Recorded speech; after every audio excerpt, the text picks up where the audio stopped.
ñu daal jàpp dossier bi ne day indil Barth yóbbul Barth ñu ne dañuy yëkkati suma immunité parlementaire ma leen waa yéen balaa ngeen di wax waxu immunité parlementaire da ngeen ma laaj man mii man maa ne dama bëgg ñu àtte ma kon man waxu immunité parlementaire waxuma waxu immunité parlementaire archive yi ñu ngi fi ma dem assemblée nationale président Moustapha Niass ne ma dañ lay déglu ma ne ko président yow suma wójur nga soxlawul ñu may déglu parce que xeex bi bu muy am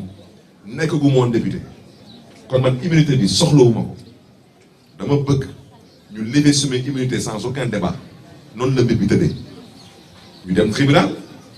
gars yi dañ may àtte ñu àtte ma ñu ne man dañ may daan ñaari atu kaso te ci ñaari at yi dañ may tëj juróom benn weer fekk nag juróom benn weer jooju tëdd naa ko ba pare kon su ma neexoon sax su ma benn avocat ne ma soxlawoo appel parce que soo gisee luñ la condamné loolu meurtre amu ci crime amu ci kon loolu mënu la tere nga bokk élection ma ne ko day yomb nangu ñu may tëj benn fanu kaso même ak sursis dañ ma tooñ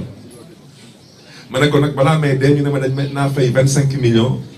njabootu waajooju te mu nekkoon nervi Macky Sall di ko woy mercenaire nervi yooyu tey ñoom ñoo nekk ci dëkk bi di song Ousmane Sonko di song Guy Marius Sagna mois de mars lu toll ci 14 sénégalais ñàkk seen bakkan ci réew mi ñu gis fi ay nit du ñu ay policier du ñu ay gendarme ay ponklu nit yor seen ay fetel di dox ci mbedd yi di dugg ci ay kër di boom ay doomu aadama ñëpp ko fi gis tout le monde 14 sénégalais ñoo fi ñàkk seen bakkan procureur de la république nee na dafa gumba moom nee na moom mënutul gis ministre de la justice nee na moom dafa gumba dafa tëx loolu moo fi am ñoom nag 10 ans ñu ngi may topp ci benn laa wax benn nervi bu fi ñàkk bakkanam ci lan ci ñaawteef wante 14 sénégalais yu ñàkk seen bakkan ñu boom leen ci mbedd bi kooku moom daanaka soxlul sax ñu ciy wax ñu ci débat parce que dossier amul procès amul enquête amul te dégg ngeen président Macky Sall wax na leen ko jam ñaajoo dina leen lu fi amoon mois de mars xawma lan du fi amati dama ne su la jinnee pese defaatal lu ko defoon mars rek nga xool lu fi amati dama ne dossier bii bañ may àtte ma jàpp ni luñ ma daan du dëgg du yoon ma appel ñu jël appel bi ne dañ may jugé appel bi moom bañ may woowee cour d'appel ba tey dañuy renvoi di renvoi lu tax ma dinaa ci wax parce que kilifa bu waxul dëgg wala kilifa bu wax dëgg bu dëppwul ak dëgg ku wax dëgg yàlla xaw ma nañ lay woowee ci wolof wante ci tubaab daal xam nga tubaab moom ñun moom la ñu nàmp te damay bañ a wax bu ñagas wante ku fi toog nga ne yow Barthélémy Diaz depuis le 7 juillet xamoon nag de 10 novembre dañ koy woo tribunal wax boobu wax jooju dëppawul ak dëgg mooy lu tubaab di woye mensonge yéen waa presse bi am ngeen internet yomb na vérifier am ngeen Google yomb na vérifier na ngeen dem ngeen tapé ngeen tapé le 8 octobre 2020 ngeen xool le 8 octobre 2020 dañ maa renvoyé au 18 octobre 2020 ma ñëw 18 octobre 2020 juge bi bëggoon ko renvoyé ay décembre noonu ay janvier ma ne ko sëriñ bi mu ne ma naam ngeen may ma nag ma nuyu ko sargal ko mi ngi tudd Serigne Bara Gueye parce que may na ma lu ngeen xam ne ni mënoon na lank bañ ne du ma ko jox dama koy nag maa bëgg a woo ci mois de décembre day am feetu Noël man catholique la xam nga bëgg a woo jullit nga ne ko ëllëg mooy tabaski kooku daanaka da nga koy teg problème parce que yeneen problème lay am mu nangul ma ko ñuy waxu du ma ko fàtte parce que joxoon na date 8 janvier ma ne ko 8 janvier bi du ma arrangé parce que 8 janvier bi suma anniversaire bu papa la te man suma kër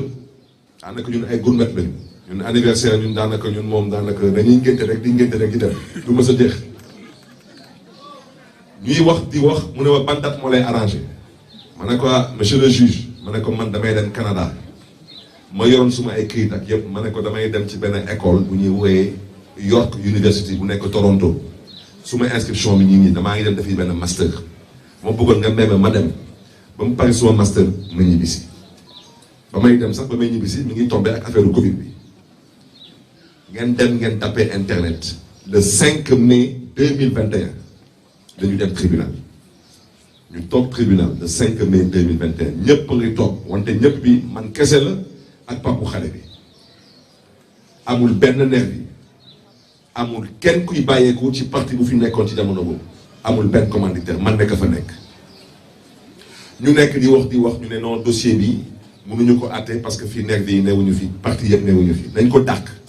ñu nekkoon nañ ko dàq au 7 juillet 2021 ñëpp toog ci salle bi ñëpp d'accord le 7 juillet man le 7 juillet ma dem tribunal ma ñëw dugg toog 8h30 maa ngi toog ak Khalifa Sall ñu toog ba 10h kenn woowu ma 10h30 kenn woowu ma ne waaw lii nu mu demee nii 11h kenn woowu ma ah ma woo Demba Ciré Bathily maître Demba Ciré Bathily ma ne ko mais maître ah man de d'habitude dañ ma doon woo ay booru maximum 9h30 10h ñu wooñu mu ne ma xaaral ma dem seeti greffier bi mu dem seeti greffier bi nekkul seen dossier newu fi ma gis Demba Ciré Bathily dem interpeller juge bi arrêté audience bi juge bi interpellé substitut du procureur bi mu ne ko waaw mais est-ce que dossier bi mi ngi fi substitut du procureur bi xool juge bi ne ko dossier bi kenn programmé wu ko tey kenn enrôlé wu ko ci rôle audience yi yow soo programmé wu ne benn dossier naka nga ko mën a reporter à une date soi-disant qui correspond au 10 novembre c'est faux c'est archi faux et si vous insistez c'est un mensonge c'est tout parce que nag kilifa du fen parce que nag nous sommes dans une bataille d'opinion et trop c'est trop. Cette justice n'inspire aucune confiance à aucun citoyen dans ce pays à cause de votre comportement. C'est un comportement qui est inadmissible, inacceptable et intolérable. Et je vous le dis, vous êtes en train de jouer avec le feu. Ce pays en a marre. Dama ne ñu nekk tribunal dañu xoolaat seen taxawaay parce que nag dafa am ñu ciy bokk dañuy juum di jaawale ñu ci bëri dañuy magistrat nag ñoom lu tubaab di wooye intouchable mooy ñoom kenn du leen laal dëkk bi nga nekk sëriñ dinañ nekk politicien dinañ la laal nga nekk homme d'affaires dinañ la laal nga nekk professeur agrégé dañ la laal wante nga nekk magistrat kenn du la laal daanaka lépp lu fi am ci Sénégal ci ay magistrat ñoom duñu def benn ñaawteef ñoom duñu dëpp kees ñoom duñu signé ay faux papier ñoom duñu jël xaalis ñoom duñu xool jabaru jàmbur ñoom duñu jàpp dara ñoom daal ñoom macha allah ñoom daal ñoom ay wëriw lañu ñoom def ñu dara ma bëgg nag wax jooju teg ko ci suuf fii menace amu fii lu ñu fi woote tey mooy fulla ak fayda parce que nag lu ëpp tuuru mercredi le 10 novembre damaa fas yéene dem tribunal parce que dama nekk citoyen sénégalais te man maa sàkku ci justice ñu àtte ma mais biiralaat lu ma fi wax dama ne juge boobu bu ñëwee Serigne Bara Gueye maa ngi koy jaajëfee parce que man damay xool nit mën naa xamee di ràññee kon maa ngi koy jaajëfee wante ñu fa toogal état du Sénégal xam nañ seen bopp moo tax dama ne procureur boobu ñu koy woowee Serigne Diaby du noonu moom comme nee na day jël këyit gën a communiqué di wax ne ni que Barthélémy Dias moo ko doon xam ne ni que day ñëw tribunal le 10 novembre waa bisimilah maa ngi ñëw tribunal le 10 novembre yow nag bàyyi di jël ay substitut ñu leen kaay leen toog yow kaay toog yow da ngay ñëw toog ma ñëw toog comme ne nag may àtte ma xam lan la fiy àtte lan ngeen di fi àtte da ngeen toog ngeen ne man Barthélémy Dias da ngeen di ma topp ndax lan damaa yoroon gànnaay te gànnaay boobu daanaka dama ko yor wante yoruma këyit pour yor gànnaay boobu te wax jooju dëppwul ak dëgg yéen waa presse maa ngi sàkku ci yéen ngeen dem ci Google ngeen wut ci Google ngeen dem su leen neexee ci site internet bu ñuy wooyee parce que foofu laa ko jëlee ngeen jëlee ko ci këyit bi nii mooy këyitu bii moom dama ko jëlee ci leeral.net date bi mooy le 22 août 2011 kii mooy laata fusillade bi di am parce que fusillade mi ngi am décembre 2011 kii août 2011 la woon ni ngi nii le 22 août 2011 ngeen xool décision de la Cour suprême Ousmane Ngom moo fi nekkoon ministre de l'intérieur doon ma jaay doole jóg bés woo waa DST mooy direction de la sûreté du territoire moom benn mag bu baax moo fa newoon ñu koy woy commissaire Abou Diop ñu koy jox wàccuwaayam au passage mu woo leen ne leen Barthélémy Dias bokkutuñu Barthélémy Dias am këyit bu koy may sañ-sañ mu am feneen parce que ñoom dañu namoon ci man mooy luñ fi gisoon ci mbiru Talla Sylla wante nag comme ñoom dañu xamoon tamit kër bu bëri xëcc ñu ne ah waa ji pour ñu mën a jot ci moom foog lépp lu mu yor ci ay gànnaay nañ ko jël ci moom ñu def lu ñu def waa DST ñu annulé suma permis de port d'arme man ma jël décision bi ma attaqué ko Cour suprême moo may dëkk Cour suprême ne Barthélémy Dias bii di homme politique di opposant jënd fetalam fii ci benn armurerie na ngeen ko delloo permis de port d'arme naka ngeen mënee toog tey ngeen man da ngeen di ma topp ci benn dossier ngeen taxaw fii di nekk man damaa yoroon gànnaay te yoru woon autorisation pour permis de port d'arme wax jooju dëppwul ak dëkk ñu ne waaw mais Barthélémy Dias dafa yoroon ay yeneen gànnaay mais dama ne ku bëgg lépp na nga lépp nous sommes en pénal lii pénal la pénal amul léeboon pénal da ngay ne Barthélémy Dias yow yaa def lii yaay indi preuve ne lii yaa ko def ni nga ko defee fii nga jaar pour def ko fetel bu ma fi jotoon wax naa ko 9 millimètres la woon xam naa fu ma ko jëndee jox naa leen facture jox naa leen lépp demoon nañ sax ba bëgg sax tëj armurerie bi ndax jaay tamit doole fetel bi ba tey mi ngi commissariat central ñu ngi sûreté urbaine ñoom suñ taxawee tey ñu ne man maa rey Samba Boy boobu ñu doon woy David Diouf ñoom nañu génne fetel bu rey xale bi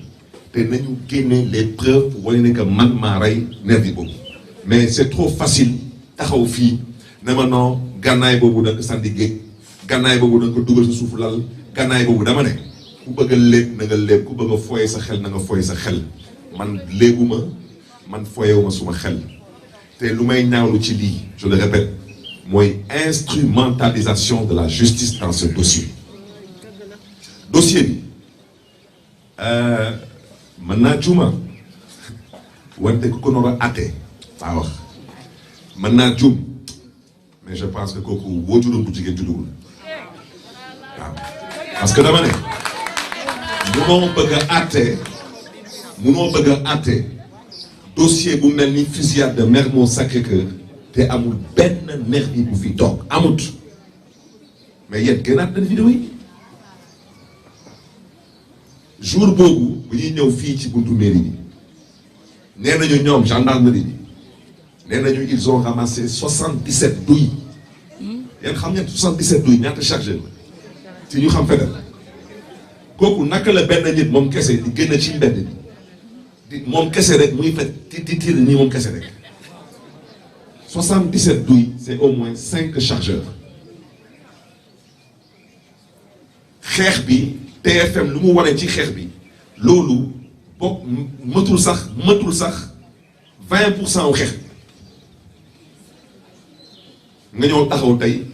nga ne da ngay àtte rek Barthélémy Dias ak ay garde du corps wante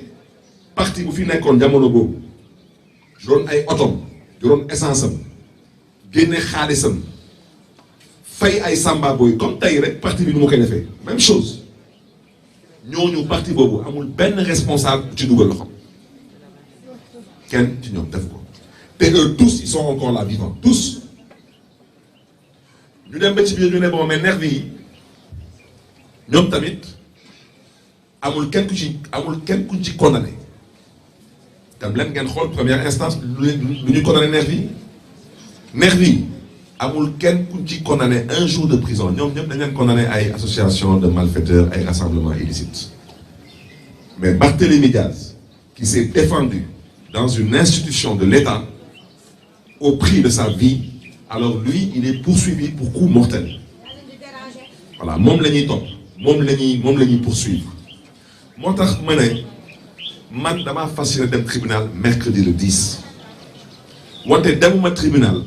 pour ñu may fooy ak di ma kokkali parce que affaire bi mi ngi commencé bëgg a ñëw leneen damay dem tribunal pour ñu àtte Barthélémy Dias ak vider dossier bi moo tax may sàkku ci ndaw ñi dama ne mercredi ñun lu ñuy woote Sénégal mooy résistance comme nu ñu woote woon mars résistance moom la ñuy woote waat tey résistance parce que dama ne ku xamul pour dee na nga xam ne ni pour wuti ji na dépense waaw parce que nag lu ëpp tuuru le 10 novembre ginnaaw suba la dinaa dem tribunal wante suñ fa toogee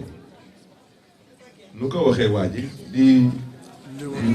layam di noonu suñ fa toogee di layam yi laa wax man su ko gaañ yi xamulee ma xamal leen ko man dama nekk candidat élection locale coalition Yewwi Askan Wi ci mairie de Dakar te damay dem campagne yi lu may bañ rek parce que man du ma menacer kenn man damay wax lu may def ku mu neexul tamit na la yàlla may xolu muñ wante lu may def dinaa leen ko wax su ngeen ma woowaatee tribunal après le 10 novembre je ne viendrai plus vous répondre dama bëgg a wax ci leer te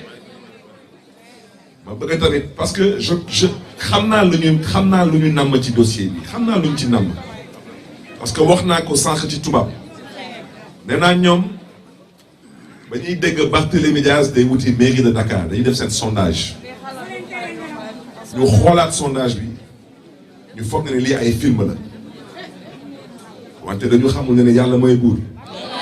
ñu ne bon mbir bi comme ni la tëddee nañ jéem a xool naka la ñuy accélérer dossier bi joxewul dara ñu ne bon maintenant ñun nañu jéem a xool naka la ñuy jëlee décret présidentiel ñu nommé ci maire de Dakar par décret ndax ñu mën a ñu mën a galgal Barth bañ a nekk maire de Dakar ñu yuuxu dox lu ñuy dox xeex lu ñuy xeex gars yi jël loolu teg ko ci suuf ñu dawalaat ñu ne bon comme loolu yëpp doxut nañ jéem a xool nu ñu jëlee mairie de Dakar ñu seeyal ko mu bañ amati ñu defaat même chose kaas yuuxu xeex gars yi tamit jël loolu teg ko ci suuf ñoom nag seen yaakaar dafa tas ci coalition Yewwi Askan Wi ci tànn bu ñu ma tànn pour man ma nekk seen candidat fii département de Dakar mairie de Dakar lu may dëgg man maa ngi déposé suma dossier ci candidature de Dakar maa ngi koy déposé le 4 novembre ci suba si à 8h du matin le 5 novembre ñu ñëw suma kër indi seen këyit bi ku ko xool da nga xam ne ni lii ab mbiru complot la Pape Nervi boobu moom nee na moom jot na këyitam yàgg na moom duma polémique ak moom parce que kenn musuma dégg ma wax ci waxam wala wax ci doomam wante nag lu ëpp tuuru man tamit dama am ay doom man tamit ma yor tamit ay mbokk yor tamit ay dëkkandoor man tamit ma yor tamit ay soppe dama ne moom xaw ma chiffre 25 lan lay représenté ci ñoom wante moom dama bëgg moom mu xam ne ni que doomam nervi la woon te du xas te du saaga doomam samba boy la woon parce que ku bàyyi sa kër nga yëg ci oto jox la 25 000 francs da ngeen di dem ci ay kër personnalité politique pour songaleen loolu ab mbiru wëyu la ab mbiru bandi la ab mbiru nervi la ab mbiru mercenaire la beneen bi ñoom bañ may topp man nee nañ ma su ma fayoon sax 25 millions yi daanaka waxtu yu sax moo nañ ko fay première instance ma ne man su ma amee 25 millions ma jël ko jox ko waa Empire des enfants wala ma jox ko SOS village des enfants moo ma gënal ma leen di ko jox 25 millions dama gisul lan lañ fi liggéey dama fi gisul lan laa leen def ba man mënuloo jël suma xaalis leen di ko jox ci ndàmpaay Macky Sall bu muy ñëw suma kër ba xew-xew bi am lu mu wax ñëpp dégg nañ ko nee na Barthélémy Dias dañ ko tooñ nee na Barthélémy Dias dafa défendre nee na benn responsable moo fi am mooy état du Sénégal état du Sénégal dafa am assurance su état du Sénégal dañ koy woowee agent judiciaire de l'état kon état du Sénégal su tooñee moom assurance am mooy fay kon tey du président Macky Sall mais président de la République ah wax dëgg yàlla nag bés bu ma gisee état du Sénégal di indemniser nervi man nag ma xam ne nag Sénégal nag dëkk bi nag wax dëgg yàlla nag nañu dem ci beneen dëkk dem dëkk fa parce que nag nervi bu ñuy indemniser ah sañ na ko naam sañ na ko parce que moom tey daanaka moom tey yaakaaratu ko ci ay tey yaakaaratu ko ci APR président Macky Sall tey yaakaaratu ko tey ci Benno Bokk Yaakaar daf ko yaakaaree ci lan ci nervi yi mois de mars gis ngeen lu fi xew yéen ñëpp da ngeen di suivre actualité bi big rek gis ngeen lu xew Ziguinchor Ousmane Sonko est un député du peuple c'est un député de la Casamance ça veut dire que l'État du Sénégal n'a engagé aucune poursuite amul benn enquête amul benn arrestation ana kii Marius Sagna song nañ ko fi Mbour xotti ay yéreem toroxal ko gendarmerie ne pat balaa may dee ñu ne la gendarmerie est une institution depuis quand est-ce que la gendarmerie est une institution depuis quand donc loolu yëpp wax leen que tey su ngeen gisee man sax ma xaw a am jàmm tey man Barthélémy Dias c'est parce que gars yi dinañ song gars yi mais man wax dëgg yàlla man moom gars yi moom dañu pare ci sumay bagages waaw dañu pare ci sumay bagages parce que dugguma politique pour foo ak ñoom te nag ëpp baax na ci laax bu tàng depuis la fusillade man may nañ ma jàmm te jàmm boobu moom incha allah dina continuer parce que man wax naa tribunal lu ma naroon wax tribunal wax naa lu ma def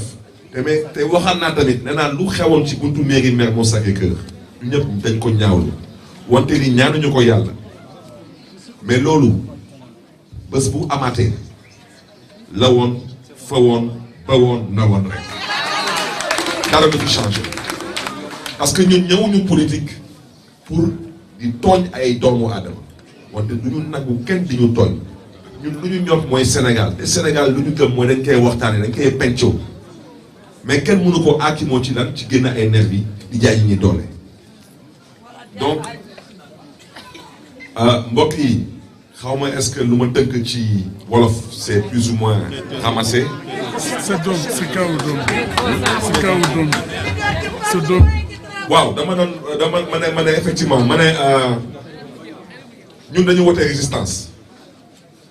chaque fois gars ñi ne non ñun suñu wootee résistance ñun kenn du gis suñu doom yi dañuy jël doomu jàngur yi ne leen dem leen ci mbedd bi dama ne man mercredi dama fas yéene dem tribunal ak sama doom yi parce que sama doom yi dañu bokk tey ci lu ma gën a métti ci dossier bi wax naa ko nee naa man suma yaay benn doom bu góor rek la am mooy man mi yàlla dogal mu xawoon am ay tolof ak yaramam moom dossier bi da koy xaw a perturbé wante ñu ngi sant yàlla wante dama am ñetti doom su ma caat ñetti ñëpp judduwuñu fi caat bi xew-xew bi bu muy am ñeenti at la amoon ñeenti at xamul ci dara ndeysaan muy dem école xaritam yi di ko tooñ ñu koy tooñ di ko tooñ bés ma ñëw fekk ko ci kër gi ma ne ko lan ngay def fii mu ne ma non dew ma école mu ne ko tax demoo école mu ne non man dew ma école parce que saa yu may dem école su ma xayti dañ may tooñ ma ne ko dañ lay tooñ ma ne ko loolu xanaa lu tax ñu lay tooñ ñu ne man saa yu may dem école papa su ma xayti dañ may ne man sa papa yow assassin la reykatu nit la ma xool suma doom ma ne ko sa xarit yi ñoo lay wax lu mel noonu mu ne ma waaw ma ne ko mais kenn la wala mu ne ma ñoom ñëpp dañ may tooñ su may dem sax suñu sax sonné récréation man damay toog ci classe bi du ma génn parce que su ma génnee ñoom ñëpp dañ may toog di ma tooñ di ma ne sa papa reykatu nit la sa papa reykatu nit la ma jàkkaarloo ak suma doom xool ko ci bët ma ne ko yow sa xarit yi ñoom ñëpp xam nañ sa papa mu ne ma waaw ñoom ñëpp xam nañ suma papa ma ne ko yow est-ce que xam nga seen papa ñoom mu xool ma xippi ay bëtam mu ne ma non man xaw ma seen papa ma ne ko doom jógal te nga dem jàngi école te nga sant yàlla sa bàyyi mooy Barthélémy Dias dama jàng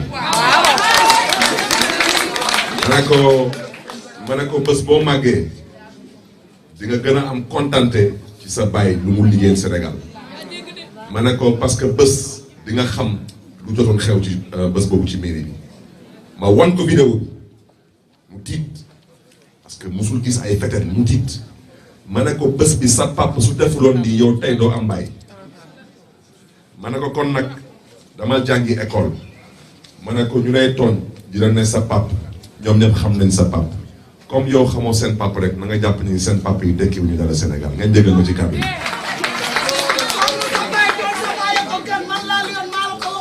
kon nag mbokk yi dama ne man mercredi le 10 dama fas yéene dem tribunal yóbbu suma doom yi pour ñu mën a ubbi seen bët ñu xam kan mooy seen baay dinañ xam est-ce que seen baay assassin la wala est-ce que seen baay kilifa la buy xeexal réewam buy xeexal démocratie biir réewam moo tax may ñaawlu bu baax a baax communiqué wu procureur général waa ji sant Diaby parce que communiqué boobu lu mu wax dëppawul ak dëgg man maa gën a yàkkamti ñu àtte ma wante lu